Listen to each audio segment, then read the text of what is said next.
You know the feeling. You share good news, and something shifts in the room. Nothing obvious, no conflict, no harsh words, just a weight you can't explain and can't ignore. That feeling has a name, you just were never taught to read it.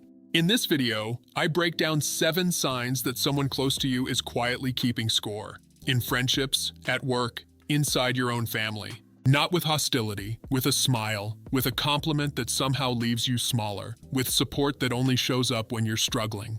This isn't about becoming paranoid. It's about finally understanding why certain people drain you without ever doing anything wrong. Watch until the end. The last sign is the one most people never see coming. There's someone in your life who seems happy for you. They say the right things, they show up, they never do anything obviously wrong. But something feels off. A tension you can't name, a weight in the room whenever something good happens to you. You bring up a win, and the energy shifts, barely, just enough to notice, not enough to mention.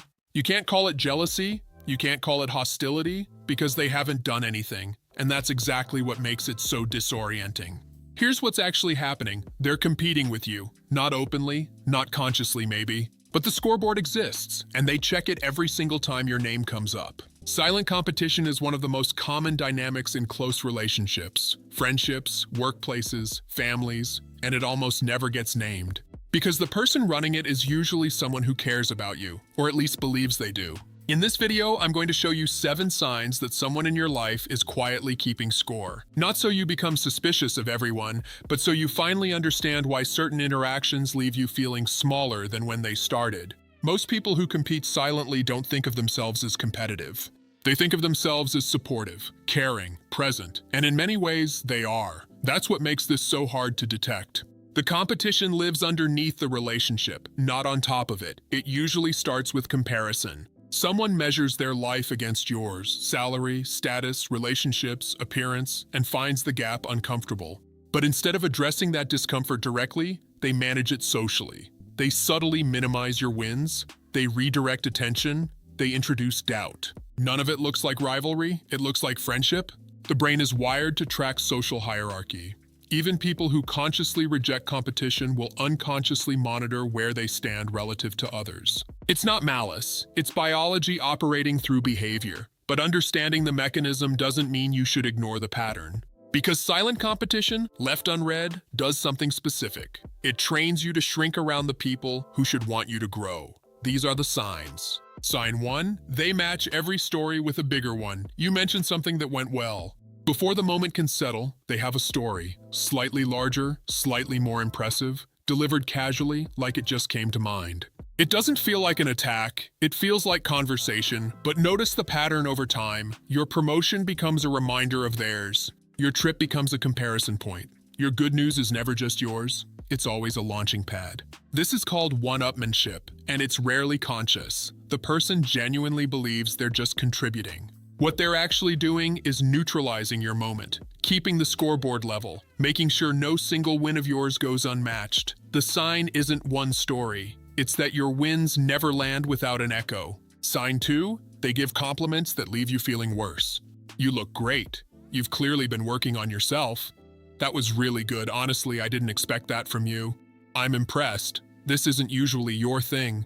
On the surface, a compliment. Underneath, a ceiling. These are called backhanded compliments, and they serve a precise social function. They acknowledge your achievement while simultaneously framing it as the exception, not the rule. They praise you and place you at the same time. Pay attention to how you feel 60 seconds after the compliment.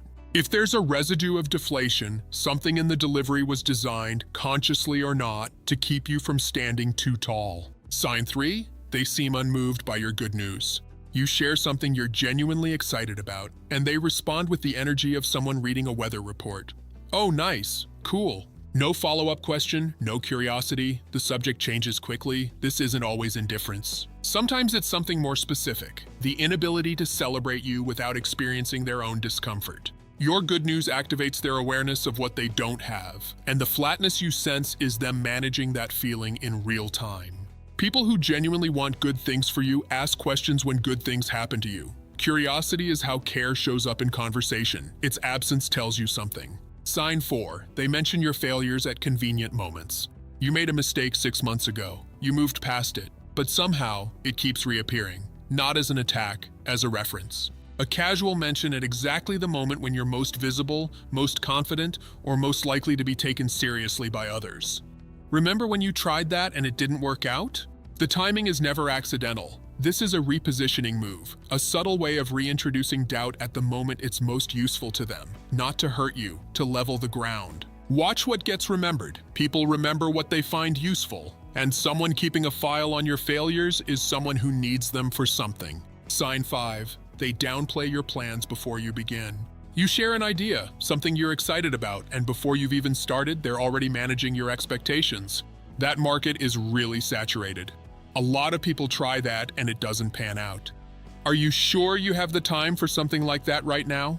It sounds like realism. It sounds like they're looking out for you. But notice, they don't ask questions first. They don't say, "Tell me more." The response is immediate and it moves in one direction, toward caution, doubt, and retreat. Someone who wants you to succeed meets your excitement with curiosity. Someone who fears your success meets it with friction. Sign 6, they disappear when you're winning.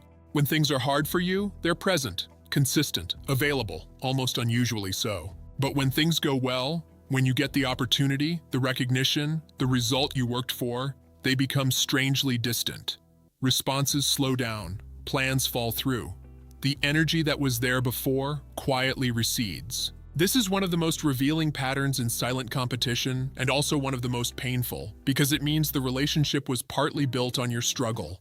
Your difficulty made them comfortable. Your success disrupts the balance they depended on. Presence during your hardship is not the same thing as loyalty. Watch what happens when you no longer need rescuing. Sign 7. They frame your wins as luck or circumstance. You worked hard. Something paid off. And the way they describe it to others, or even to you, quietly removes the agency. You were in the right place at the right time. Things just kind of fell into your lap, didn't they? It helps that you know the right people. Luck, timing, connections, anything but the actual reason that you did something right. This reframe protects them from a threatening conclusion, that your result came from skill or effort, which would mean the gap between you is something they'd have to close themselves. Attributing your success to circumstance keeps the competition manageable. It means they're not behind. They're just waiting for their lucky break. Strategic block, how to respond without escalating. Recognizing these signs doesn't mean you confront everyone who shows them. It means you stop being surprised by the pattern and start responding to it with intention. 3 things that work. First, stop performing your wins for them. Not every achievement needs to be shared with every person. Some people are not the right audience for your good news. That's not secrecy, that's discernment. Protect your momentum from people who've shown you they can't hold it well. Second, observe over time, not in the moment. One misread comment isn't a pattern. 3 months of consistent behavior is. Give it time before you draw conclusions. But when the pattern is clear, trust it. Don't explain it away because the person is otherwise kind. Third, reduce the information you offer. Silent competitors need data to work with. The less you share about what you're building, planning, or pursuing, the less material they have to manage. Let results speak. Announce arrivals, not departures. The goal isn't distance, it's clarity about who you're actually dealing with. We started with a feeling, that weight in the room, the shift in energy when something good happens to you. You weren't imagining it. But here's what matters. Most people who compete with you silently are not your enemies. They're people who haven't resolved something in themselves, and they're using your life as the measuring stick while they figure it out. That's not your problem to fix, it is your problem to see. There's a difference between paranoia and pattern recognition. Paranoia finds threats everywhere. Pattern recognition finds the truth in repeated behavior and uses it quietly. From now on, observe before reacting. Watch who celebrates you when there's nothing in it for them. Watch who stays when you stop struggling. And watch who goes quiet the moment you start winning. That tells you everything you need to know.